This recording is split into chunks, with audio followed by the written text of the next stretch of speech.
Greetings to all of the Kila Hasidic Umat Ha'olam Noahides. I want to wish you great success for your convention, and I wish blessings for all of you in the year ahead. First, what is it that's special about this year of 5783 that started 5 weeks ago on Rosh Hashanah? This year follows the previous Hebrew year, which was a Shemitah year. In English, we call it a Sabbatical year, which is the 7th year in the 7-year cycle that's commanded for the Jews to observe. The Torah laws of the Shemitah year mostly relate to the special restrictions that Jews are commanded to observe about produce in the land of Israel.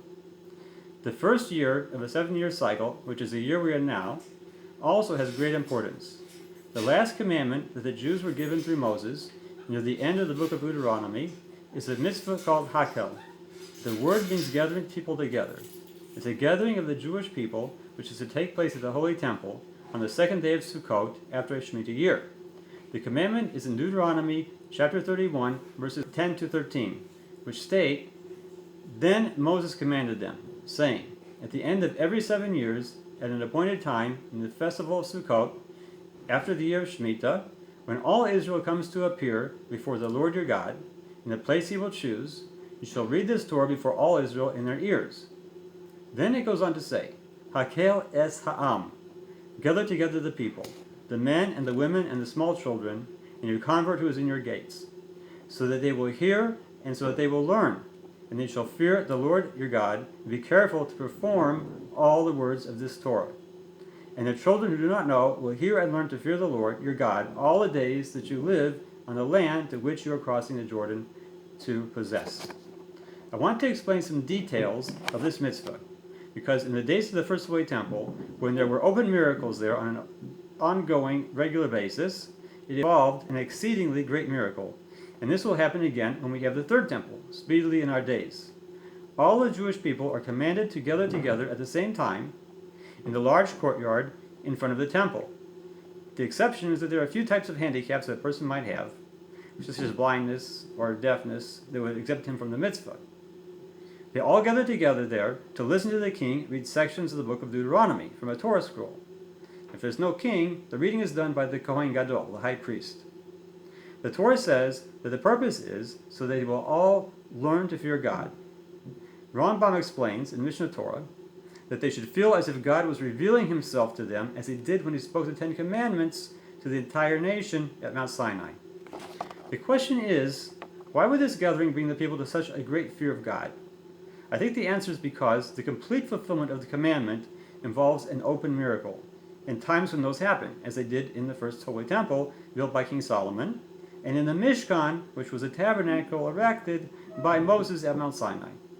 Just imagine this miracle. All the Jewish people, meaning all the Jews in the world, are together in the temple courtyard.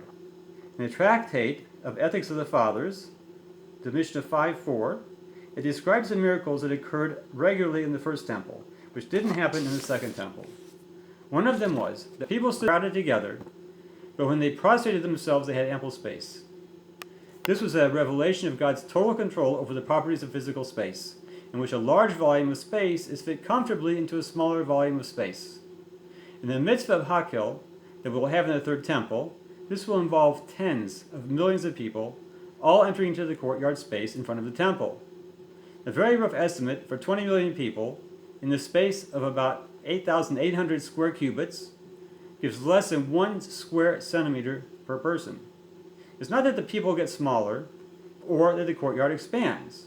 Rather, God makes a miracle that is physically impossible. There are other places in Tanakh where this type of miracle is described. In Leviticus 8:3, God told Moses, "Gather the entire assembly to the entrance of the tent of meeting." This means that all the men, over 620,000 people, came into the courtyard in front of the Mishkan tent, inside the perimeter of the outer curtains. Rashi explains this by saying, this is one of the places where the little, meaning the little space, held many. The ultimate occurrence of this happened continuously in the Holy of Holies, in the first temple, with the Ark of the Covenant that held the tablets of the 10 Commandments. It didn't take up any space at all in the chamber.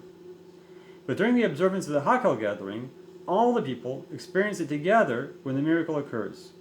And this will bring all of them to feel a fear of God, like the fear that was experienced during the revelation at Mount Sinai. We temporarily don't have the Holy Temple, so how should we relate to this commandment? The Lubavitcher Rebbe said that we can have local gatherings which emphasize the theme of unity, and unity is what we especially need to help bring Mashiach. This brings me to the connection with your National Noahide Convention in the Philippines. We had Rosh Hashanah 5 weeks ago, and in the Amidah prayer, we prayed to God for the time when all people will join in unity to carry out His will with a perfect heart, and that everyone who has a breath of life will declare that the Lord God of Israel is King. And we called on God to banish idolatry from the earth, and that all inhabitants of the world will recognize and know that every knee should bend to Him, and that they will all take upon themselves the yoke of His kingdom. When I see your National Noahide Convention happening, I'm witnessing the beginning of the fulfillment of these prayers, with the Noahides of Kehillat Hasidic Umat HaOlam leading the way. The Rebbe also said that the concept of Hakhel, which means gather together, applies to a person gathering himself together. The Rebbe said this on the very last time when he delivered a public talk, which significantly was on the Shabbat of the Torah portion Hakhel, near the end of the book of Exodus, when Moses gathered together all the people to start building the Mishkan. Historically, we know that in the last message that a Rebbe delivers, he chooses a very important teaching for the years ahead. So it's important to know the points that the Rebbe spoke about. He said that the idea of ingathering the exiled Jews to the land of Israel by Mashiach needs to be incorporated into our daily lives. Everyone can do this by gathering together the various parts of their own individual personalities, which have gotten fragmented by the chaos and division that's happening in the world today during the birth pangs of the Messianic era that's approaching quickly. Torah teaches that the human personality consists of 10 basic powers which can be drawn together for good, or the opposite of good. They can also either work together within the person for constructive purposes, or they can be drawn in different directions and even work against each other. For example, when a person prays, does he focus all the 10 powers of his soul into the service of God, or is he distracted by lots of competing thoughts and emotions? So, the question is, how can you unite and unify your personality? It's by making a full commitment and dedication of these different soul powers to the one God. This will bring the person to a sense of fulfillment and harmony in his life. This is the process of coming back to the core of your being, because the essence of the soul is beyond the division into different types of emotions and opinions about the outside world. The essence of the soul is a unified spiritual entity. A special time to focus on this is when you wake up in the morning, and from then on you can extend it through the rest of your day. When you establish unity and harmony within yourself, you can more easily perceive the inner unity in the entire creation. And this helps you to achieve unity in your interactions with other people. We're all created in the image of God, which is the fundamental thing that all people have in common. The fact that we have differences doesn't have to result in divisions.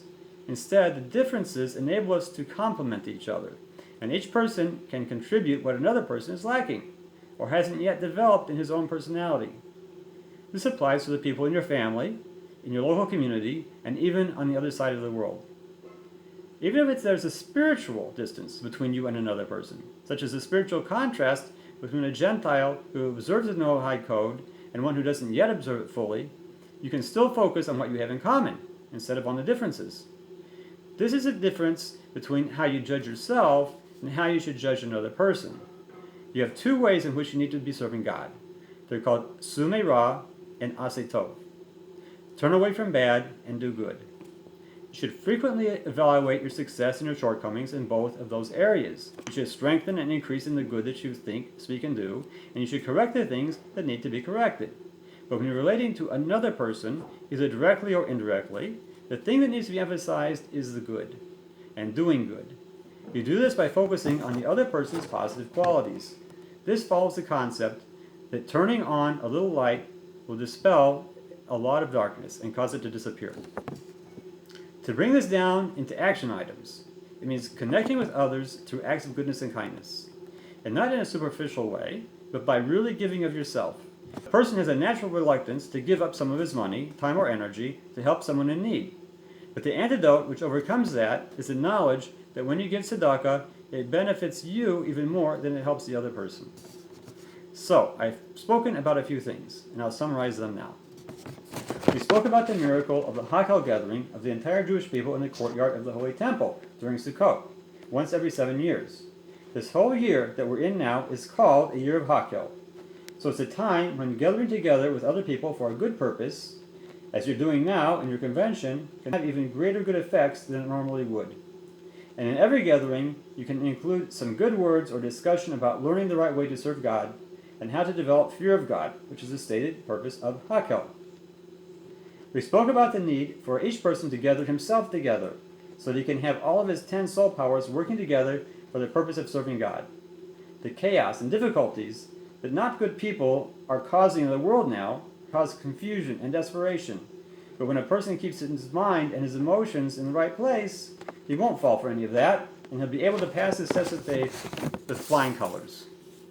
And we spoke about the need to extend our individual inner unity outward by looking for opportunities and making opportunities to do more acts of goodness and kindness for others. And this especially applies for giving tzedakah, which atones for the giver's sins and brings him material and spiritual benefits from God.